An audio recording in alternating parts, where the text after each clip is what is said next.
Спасибо. Ну что, дорогие мои, спасибо вам всем за то, что я здесь стою. Спасибо всем, кто плакал за меня. Спасибо всем, кто молился за меня. Спасибо всем, кто ездил к суду. Спасибо всем, кто пол кабинета в Следственном комитете заполнил письмами со всей страны, которых я видел, которые давали мне сил в борьбе. Без вас бы я не сдюжил бы, наверное, все это. Так что низкий вам всем поклон.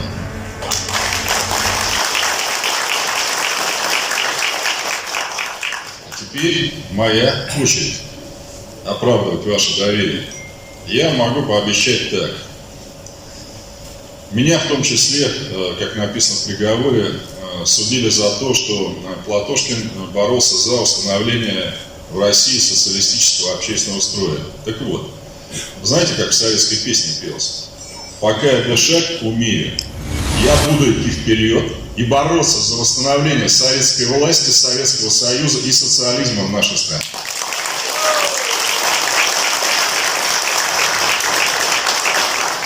Спасибо, дорогие друзья, что вы нас позвали на сталинские чтения в Чебоксарах. Давайте поприветствуем, помимо, конечно, уважаемых жителей Чувашской Республики, всех наших гостей из движения за новый социализм и Компартии, которые прибыли к нам с Нижнего Новгорода,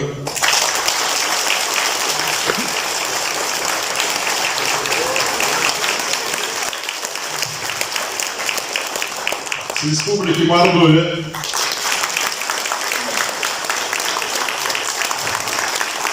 Мария, он есть у нас? Вот. Татарстан. Я хочу сказать, я не в движении, я хочу вступить, я не могу вступить. Спасибо, спасибо вам за то, что вы пришли и... Ульянов забыли.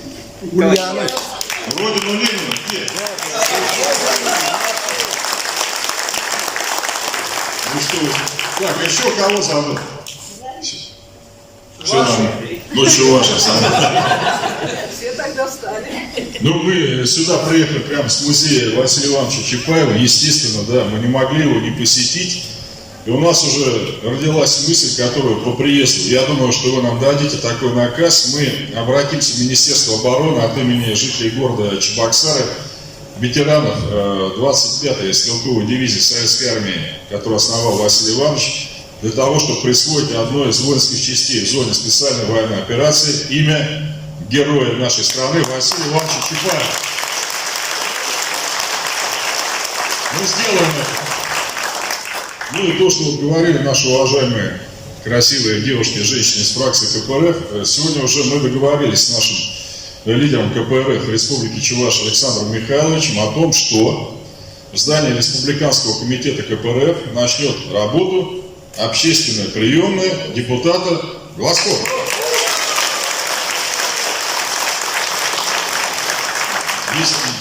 Да, мы обязательно вывесим время, часы приема. И, естественно, тоже огромное спасибо Ирине Анатольевне за то, что вот она мне прямо с самого начала сказали в аэропорту: Филатова прямо отсюда из республики не уезжает. Борется. Так что, молодец. Ну что я могу сказать? Они, видите, у нас дамы скромные. Они рассказывают о своей повседневной работе, которая, ну, действительно очень тяжелая, учитывая всю ту боль, которая накопилась в нашей стране по всем вопросам, от пенсии до работы, до того, что делают у нас правоохранительные органы и так далее. Но мы, помогая людям каждый день, и мы будем это делать, чего бы нам это ни стоило, мы никогда не упускаем из виду нашу основную главную цель, что вся наша работа с населением направлена в том числе и на то, чтобы вовлекать массы в политическую борьбу, чтобы просвещать их, для того, чтобы мы с вами все еще имели счастье пожить в социалистической России. И мы это никогда не допускаем. Я вам могу уже отчитаться, да, что фракция КПРФ, как мы, помните, обещали перед выборами, внесен законопроект о замене государственного флага Российской Федерации на флаг Союза Советских Социалистических Республик.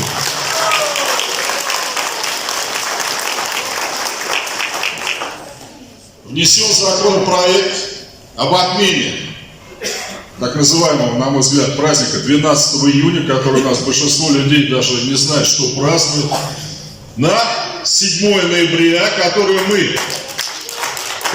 мы называем не днем там, согласия, примирения, а как положено, днем Великой Октябрьской социалистической революции. Наша боевая фракция Государственной Думы была автором постановления Государственной Думы о праздновании на уровне всей страны столетия со дня образования Союза СССР. К сожалению, правящая фракция партии «Единая Россия» это не поддержала, но Советский Союз из наших сердец, конечно, никогда не вытравить. И не зря сейчас те, кто идут в бой против нацистов, идут в бой именно под красным флагом. Потому что опыт Советского Союза – это опыт победы. Мы, коммунисты, порядочные люди, левые, мы спасали страну неоднократно. В 1917 году, подняв ее из небытия, куда довел царский режим и временное правительство, в 1941-м мы выстояли перед коричневой чумой. Все спасли и нашу страну, и народы Европы. Я думаю, нам с вами выпала историческая миссия спасти нашу страну еще раз, потому что без социализма, без левого поворота победы не будет, а с ним мы выстоим, победим и восстановим великую страну.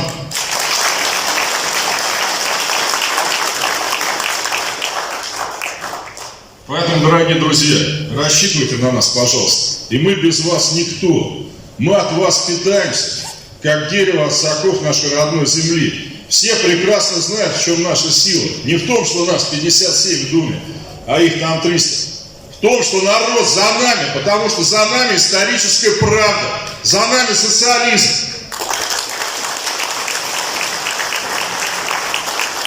И с тем, чтобы дать вам как можно больше, конечно, возможности задать вопросы, мы же не Единая Россия.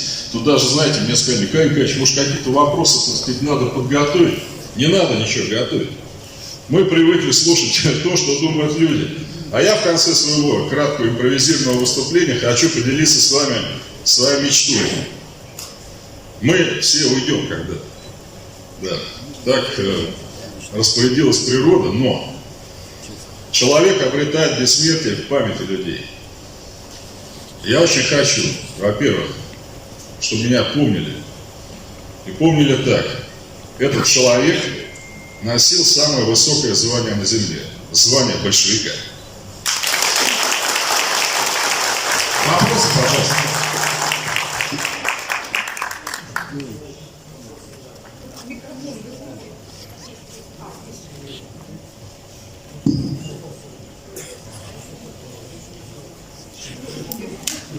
Всем все ясно? Вопросы есть? Товарищ, микрофон посередине, подходите, пожалуйста.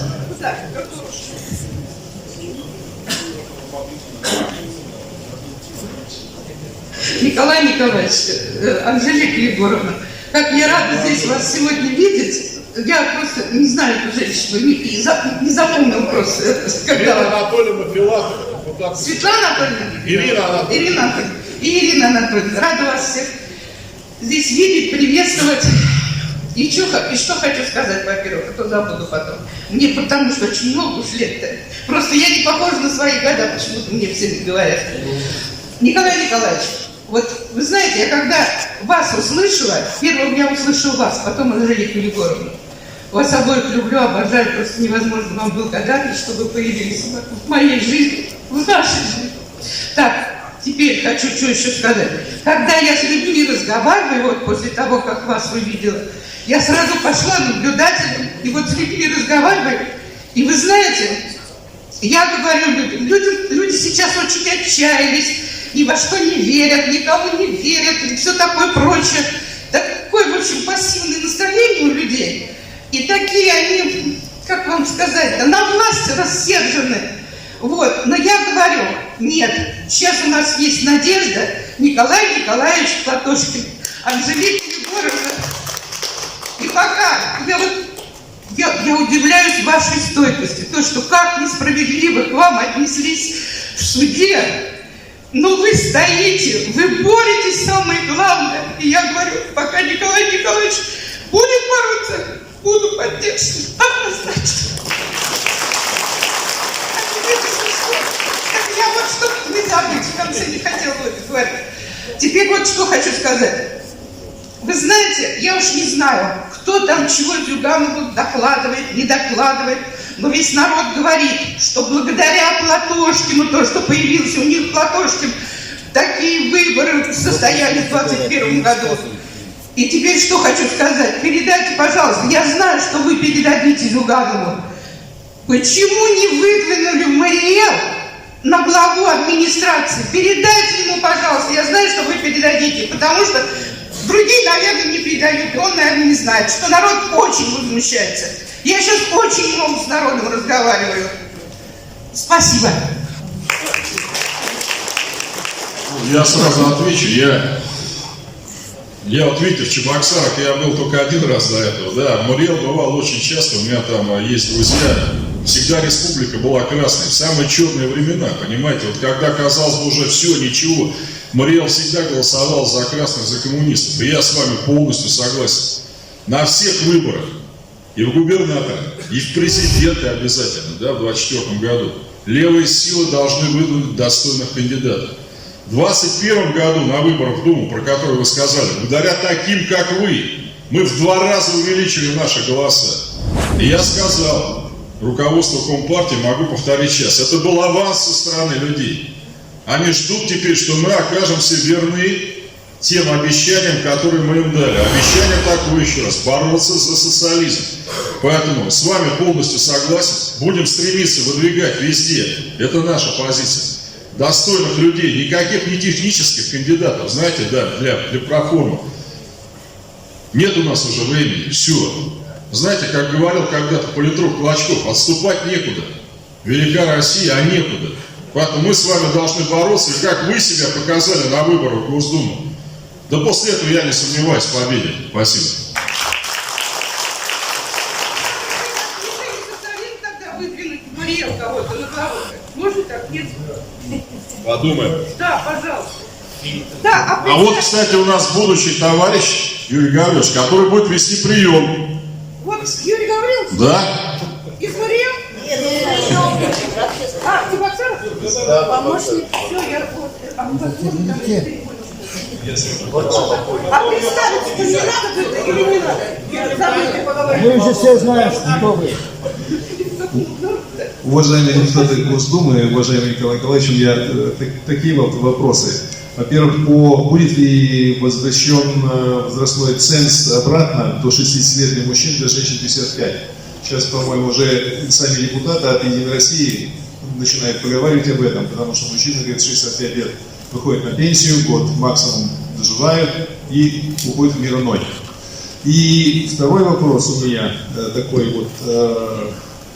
Почему-то я сам преподаватель, вот больше 40 лет уже в этой сфере, меня всегда волновал, но никто не дает ответ, почему преподаватели и учителя, они как бы разные люди. В том плане, что учитель, например, 20 лет работает, может подать там на пенсию, да? Вот. У учителей нагрузка 18 часов в неделю считается. У преподавателей пожизненно, как говорится, пока не выработаешь свой стаж, ты на пенсию не выйдешь. И плюс еще нагрузка такая, вот я знаю по своей там коллеге, ведут 28 часов в неделю. Но это что за нагрузка? И доплат нет никаких. У учителей там есть доплаты, да, свыше 18 часов, плюс там классное руководство, плюс проверка тетрадей и так далее. У преподавателя этого нету.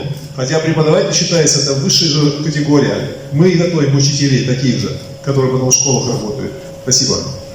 Я вам отвечу на первый вопрос по поводу пенсионного возраста. Фракция КПРФ вносит с завидной регулярностью законопроекты о понижении. Причем у нас были попытки и к возврату предыдущих цифр, и снижению на 1-2 года. Все без исключения попытки блокируются. Причем у партии «Единая Россия» излюбленный метод, они не голосуют против острых социальных законов, законопроектов. Они не голосуют. То есть голосование признается просто несостоявшимся, скажем так, решение не принято.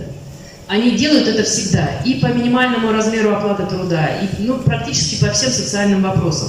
Вот буквально на этой неделе был отклонен очередной законопроект, приоритетный законопроект фракции КПРФ, который предполагал досрочный выход на пенсию на 24 месяца, то есть на 2 года, при достижении опыта трудового стажа 37 и 42 года, соответственно, у женщин и у мужчин.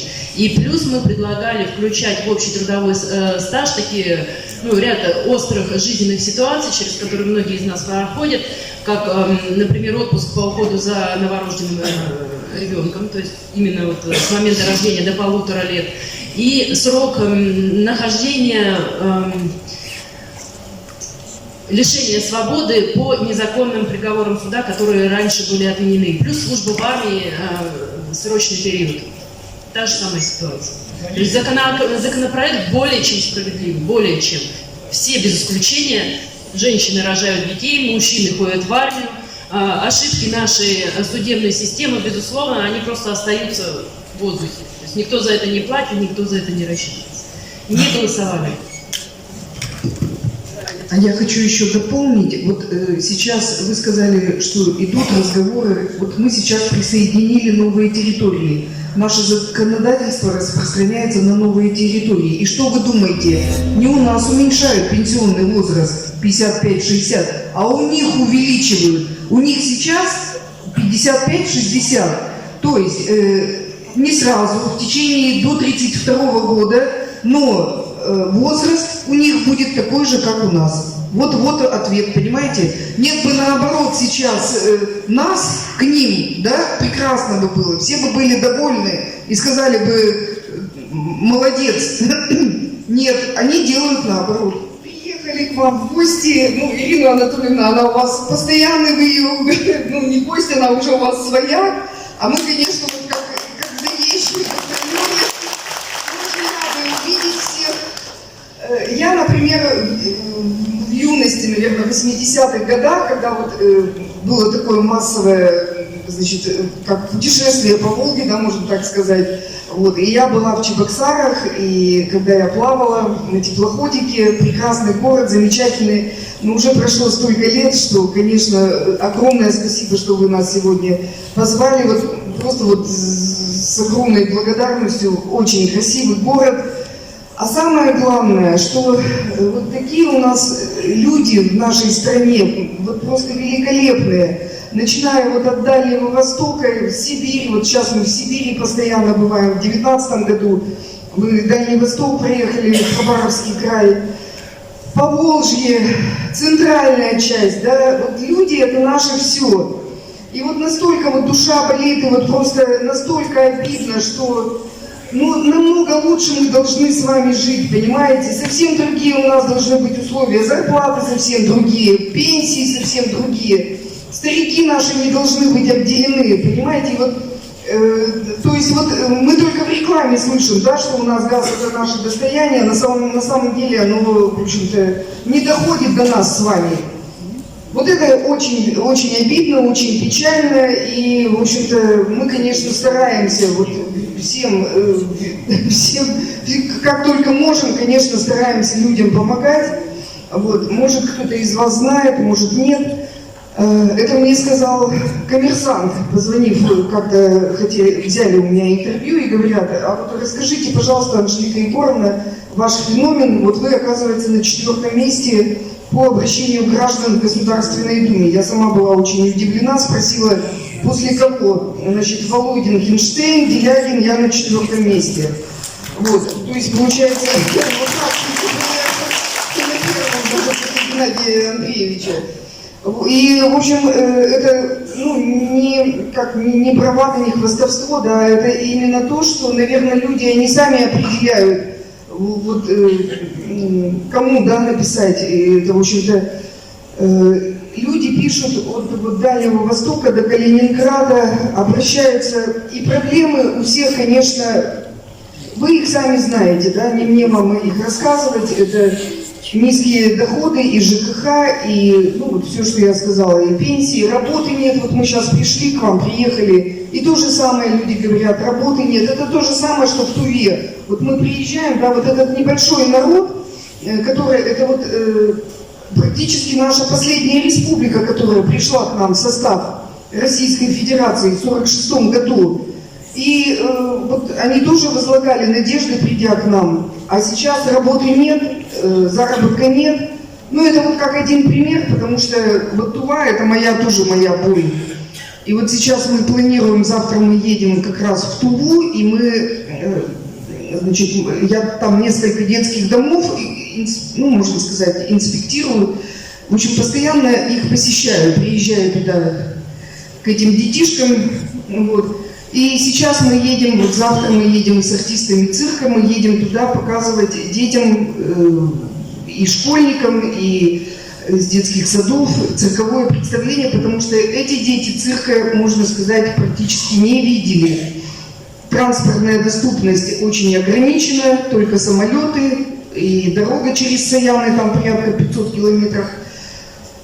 Ну, в общем-то, вот работу свою, конечно, стараемся выполнять, стараемся как можно больше помочь людям, значит, в разных вообще областях. Удалось и вот наших бойцов с фронта, значит, многих освободить, которые были, ну, не должны были они там быть призваны. И многим медицинскую помощь оказать, кому не оказано. Ну и, в общем, и вообще разноплановая работа, разноплановая во всех отраслях. И, допустим, вот мы не говорим, вот к нам обратился в Москве музей «Забавушка», который просто вот детский музей, уникальный музей. Музей детской игрушки. Там собраны игрушки, начиная там от соломы, глины и так далее. И вот просто их, как у нас сейчас при капитализме, людей просто выгоняли, а дети приходили и своими руками эти игрушки мастерили, расписывали. И вот они к нам обратились в том году, значит, выгоняют, помогите, пожалуйста, спасите, значит, этот музей уникальный. И вот я выходила на Росимущество, и, в общем-то, удалось спасти, музей оставляют, и они благодарны. Ну, это вот такие вот, одно из немногих, в общем-то, того, что нам удалось сделать. Ну вот я хочу еще, пользуясь случаем, так как вот здесь у нас товарищи все собрались, вот у меня помощник в Мордовии, Геннадий Александрович, встаньте, пожалуйста. Геннадий Александрович, поэтому, пожалуйста, можно обращаться, мы всегда с ним на связи. Вот, и, в общем-то, я думаю, что, конечно, он никогда не откажет. Наверное, вы уже знаете, что у нас по стране вот открыты прям ряд приемных. Значит, у нас Москва, Санкт-Петербург, приемные депутаты Госдумы Глазковой. Значит, Москва, Санкт-Петербург, Калининград, Новосибирск, Краснодар. Сейчас открываем Екатеринбург, Владимир и Нижний Новгород, правильно.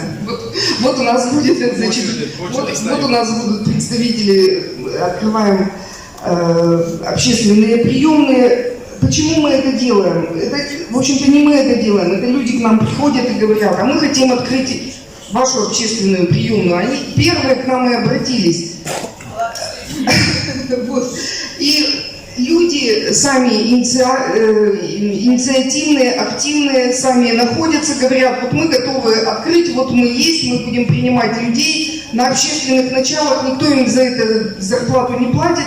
И люди, в общем-то, раз в неделю, там где-то 2-3 часа принимают, ведут прием граждан, и к ним обращаются жители, люди помогают им какие-то документы составить, обращения, либо уже проект депутатского запроса, и мы уже направляем по инстанциям.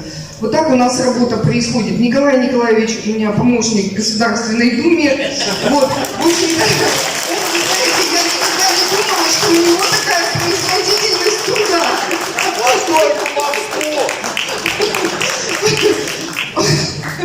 Я думаю, такому помощнику позавидовал бы каждый депутат. Потому что, значит, я обязана сидеть на пленарном заседании, я прихожу, значит, начинается рабочий день. У нас помощники, у нас тоже 2 девочки, они тоже, кстати, на общественных началах нам помогают, потому что там целое дело производства. Значит, вот Алина ему распечатывает, я ухожу на пленарку, у него вот такая стопка обращений. Я прихожу с пленарки, у него вот такая стопка уже депутатских запросов. Вот так мы работаем, друзья. Вот, поэтому, в общем-то, вот в тех Семейный подряд. семейный подряд, да. В тех регионах, от которых мы избраны, конечно, мы ездим по всему краю, по республикам, то есть мы не сидим там в столицах вот, и ждем, когда к нам придут. Мы едем на самую границу с Китаем, с Монголией. Вот, и это, в общем-то, правильно, потому что территории огромные, а нам хочется вот все-таки узнать, что людей беспокоит. Да? В одном селе там их беспокоит свалка, в другом селе, допустим, там вода грязная и так далее. В общем-то, и мы встречаемся всегда с главами районов, поселков, мы всегда с ними обсуждаем, и вы знаете, где-то даже вот не надо никуда писать, глава сказал, все, мы все сделаем, все, в общем-то, ну вот, по крайней мере, значит, очистные сооружения ввели, прям буквально мы написали, и тут же ввели очистные сооружения в Алтайском крае, значит, в этой Крутихе, да, вот.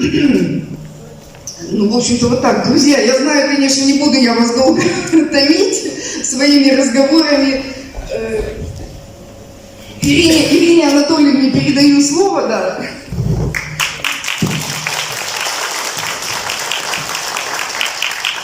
Уважаемые товарищи, дорогие друзья, конечно, сегодняшний праздник – сплошные позитивные эмоции, это очень красиво, это, конечно, не так масштабно, как у Яв, но нам этого и не нужно.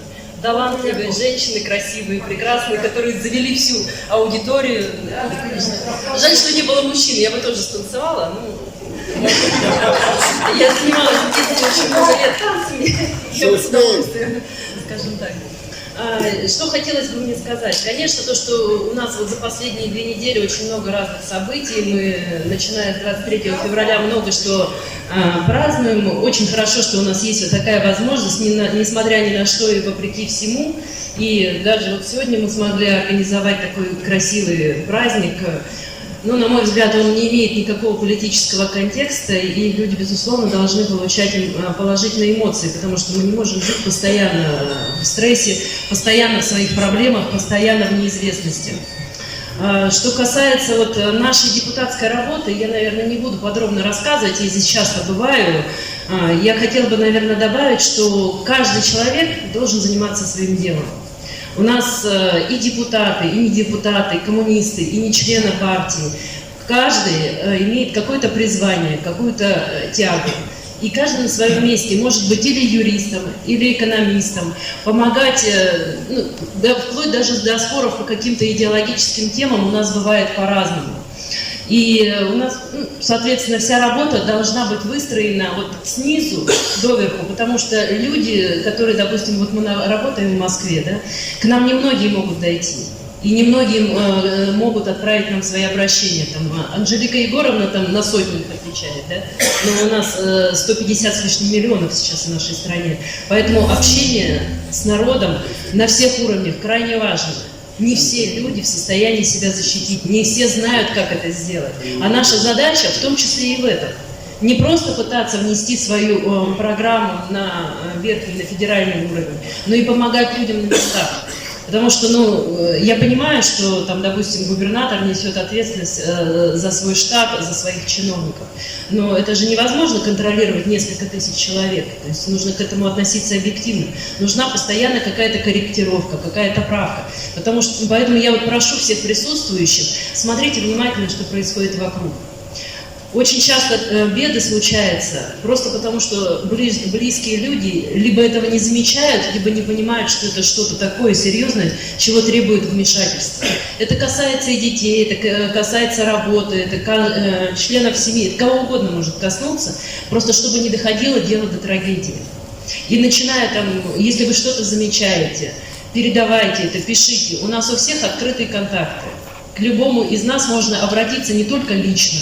Да, мы там, допустим, часто приезжаем, но этого все равно недостаточно, чтобы все могли дойти.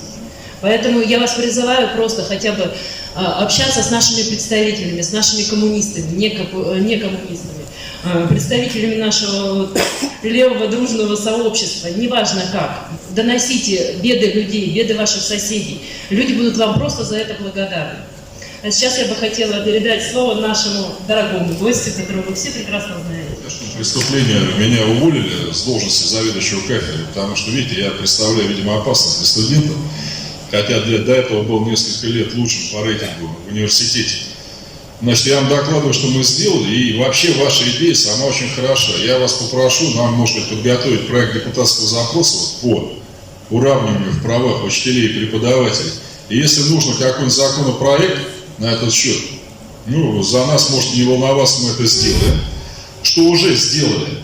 Видите, у нас идет болтовня, и вы, наверное, как преподаватели, как я, и преподаватели, и учителя, они мучаются от того, что они завалены какой-то тупой бумажной нагрузкой, знаете, какой-то отчетностью бестолковой, какими-то портфолио. Вот говорят, в СССР там был тоталитаризм, да в СССР преподаватель занимался преподаванием и больше ничем.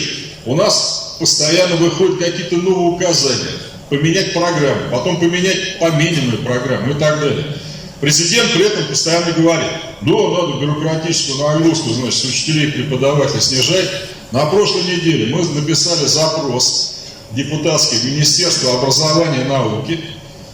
4 вопроса. Поддерживаете ли вы указание президента Путина о снижении бюрократической нагрузки и отчетности на преподавателей вузов? Второе. Какие конкретно отчетные документы сняты с преподавателей за последние 2 года? Сколько они заполняли этой отчетности 2 года тому назад, сколько сейчас? И какие меры и когда вы намерены предпринять для дальнейшего снижения вот этой вот бюрократической нагрузки? Потому что рулят в образовании, ну что, вы сами знаете, люди, которые, ну я не знаю, откуда они там все появились, но они могут что угодно говорить, но только не про образование. И сейчас, по-моему, вот опять, что с переходом на баллонскую систему, что с переходом от нее там куда-то. Они, по-моему, запутались все. А все от чего? Понимаете, во всех сферах, как правило, сейчас у руководства люди, которые в этих всех проблемах мало чего просто понимают. Вот и все. Специалистов нет. И я с ужасом смотрю там ближайшие 5-6 лет. Когда уйдет советское поколение, ну уйдет на пенсию, на котором до сих пор все держится везде, понимаете, вот даже сейчас, когда приперло, сразу все, товарищи инженеры, уходите с пенсии, давайте обратно на заводы, там, где они еще есть, конечно, да. Поэтому, куда бы мы с вами не копнули, с какой бы проблемой не стали заниматься, ну, еще один момент, это не совсем касается вопросов. Мы добились такие включения обратно в школьную программу, как закалялась сталь.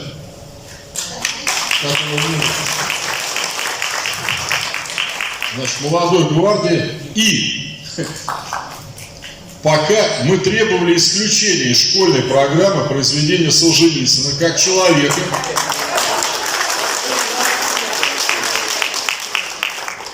как того, кто в Америке в 1975 году, выступая перед американскими профсоюзами, сравнил нашу страну с гитлеровской Германией и сетовал на то, что Запад уничтожил Гитлера, а не уничтожил Сталина, понимаете? Сейчас это даже уголовная статья, вообще-то, приравнивание роли СССР и гитлеровской Германии в войне. Ну, значит, сразу они, видимо, не решились. Но ответили нам примерно так, что теперь в школе будет проходиться не архипелаг ГУЛАГ, а избранные главы оттуда. Но мы все равно будем бороться за исключение этой школьной программы. Я сейчас просто хотел в тему сказать, потому что вопрос задали, как раз вот Ирина Анатольевна, она как раз затронула этот вопрос по поводу службы в армии и сроков. Вот сейчас я вот с одним пенсионером разговаривал. Он говорит, что такое? Я, говорит, проработал в одной организации всю жизнь. Вот. Меня сейчас посчитали. Армию из пенсии убрали. Выходные все убрали. Отпуска убрали. Больничные убрали. На каком основании? Человек уходит в отпуск, ему оплачивают отпуск. Он с этих денег платит налоги. С какого фига его оттуда убирают? Человека взяли в армию. Он не сам захотел пойти, вы сами понимаете, да, его прислали туда. Женщина, которая, нам все говорят, поднимаем это наше население, да, оттуда убирать. Но женщины тоже расхотят тогда уже рожать. И вот здесь вот вопрос весь возникает. Это понятно все. Ну просто там задайте вопрос, на каком основании это все сделано. И прям нужно это обо всем говорить об этом. Ну, у меня вот этот вопрос. Потом На основании законов, а законы все принимают у нас, кто большинство в Государственной Думе. Вот законы принимаются, когда им надо закон принять, они его за неделю принимают. В 2 дня, 2 пленарных заседания. Поправки говорят, вот вам полчаса, принесите поправки. То есть вот законопроект, который нужен им, значит, это молниеносно. Законопроект, который касается улучшения жизни людей, он может пролежать на полке годами.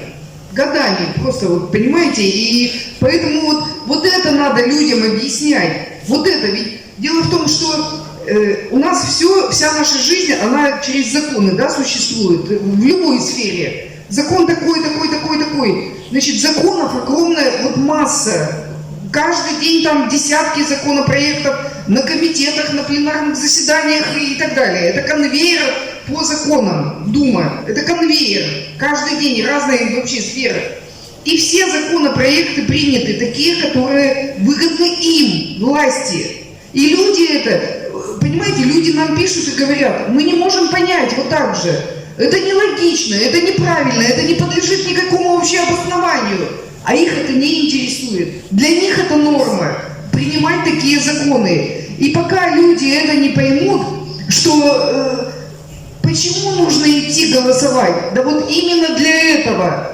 Законы на местном уровне, на региональном уровне, на федеральном уровне. Вот для чего нам это нужно. Не просто пойти и отпустить бюллетень, а это вот твое священное право, это твой Сталинград. Идти на выборы и отдать свой священный голос. И пока люди не поймут, пока они не придут 70%, 80% на выборы, законы так и будут приниматься вот такие, и вы будете также стоять нам задавать вопросы, а мы будем вот... Мы не знаем, что ответить, что у них вот тут в голове, непонятно. Логике это не поддается. Но почему-то люди у нас упорно не хотят, вот разочаровались, да, женщина говорит вот во всем. Ну, друзья, а как тогда нам и страну-то будем поднимать? Я хотел бы опять конкретнее добавить. Смотрите, вот то, что сказала Ирина Анатольевна, это очень важно. Вот 57 человек, да, в Думе, было 42. Ну и казалось бы там, ну что там из 450, 42, 57. Они взялись-то, знаете как? Что? Большинство наших законопроектов, они боятся рассматривать уже. Именно потому, что нечего сказать. Просто до этого их, может быть, не активнее вносили, а сейчас вносят. И действительно, трусливо не голосуют, потому что поднять руку против, ну это поднять уже против здравого смысла, понимаете? Когда им могут быть, да вы что? Поэтому они не голосуют. Вы представляете феномен трусости? 300 с лишним депутатов отказываются голосовать. Они в зале. Там все нормально. Но о чем я вас попрошу? Вы, я думаю, здесь абсолютно не сомневаетесь, да, что все эти вещи, вот, о которых вы говорите, они вносились с нами и будут вноситься. У меня огромная просьба. Вы избиратели. Пишите своим депутатам, особенно от фракции там «Единая Россия», «Справедливая», прям пишите им по электронной почте. Почему вы не поддержали внесенный законопроект КПРФ вот о том, чтобы внести обратно в пенсионный стаж вот эти все промежутки? Ответьте нам. Мы ваши избиратели, потому что иначе нам ведь говорят, что ну вы там что-то бьетесь, а людям все равно. Они к нам не обращаются, они нам не пишут. Вы что-то там выдумываете про низкие зарплаты, что, все нормально. Поэтому у меня огромная просьба. Мы, как вы знаете, мы всегда сторонники законных форм, да? Вот есть электронная почта, находите на сайте своего, имеется в виду территориального депутата, который в Госдуме от Чувашии, предположим, или там от Нижнего Новгорода, и пишите ему письмо. Внесен законопроект о красной флаге. Какая ваша позиция? Если отрицательно, напишите мне почему. Я вас уверяю, написать-то нечего. И уже это будет заставлять их, ну каким-то образом, знаете, иногда, что у нас, мы чего сейчас добиваемся? Они же скромные. Вносят какие-то поправки в их законы в пользу людей. Они их отклоняют, но вносят свои такие же. Понимаете? Но что типа это не от коммунистов, это вот от нас. Да черт с ним, понимаете? Нам лишь бы что? Лишь бы все эти поправки улучшали жизнь людей. Поэтому сейчас на выборах, пожалуйста, пишите активнее своим депутатам, требуйте от них занять позицию по этим вопросам. Ну а вот что касается выборов, вот смотрите, когда вам будут говорить, да все там схвачено, покажите им вот этих людей, их избрали, и уже за год они помогли сотням, если не тысячам конкретных избирателей.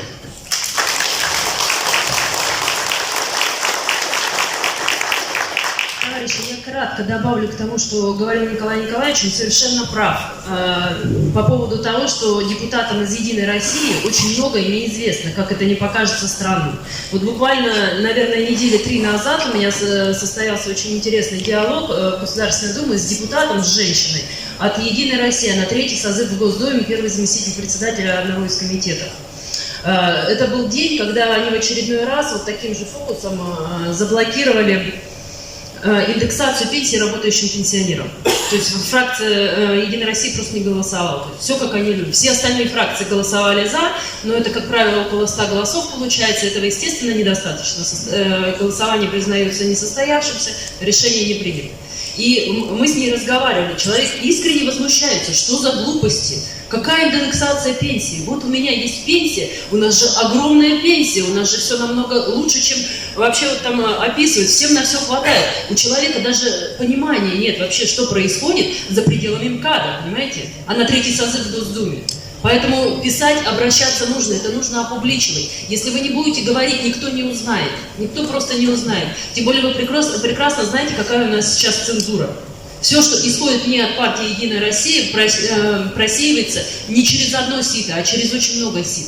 Поэтому мы все активисты коммунистического левого толка, мы все используем очень активно социальные сети, телеграм-каналы, ВКонтакт. Сейчас у нас их 2 основных рабочих. Смотрите, обращайтесь. Мы рассматриваем даже те обращения, которые поступают через эти соцсети. Единственное, что не анонимно. Должно быть фамилия, имя, отчество. Анонимно мы не можем рассматривать.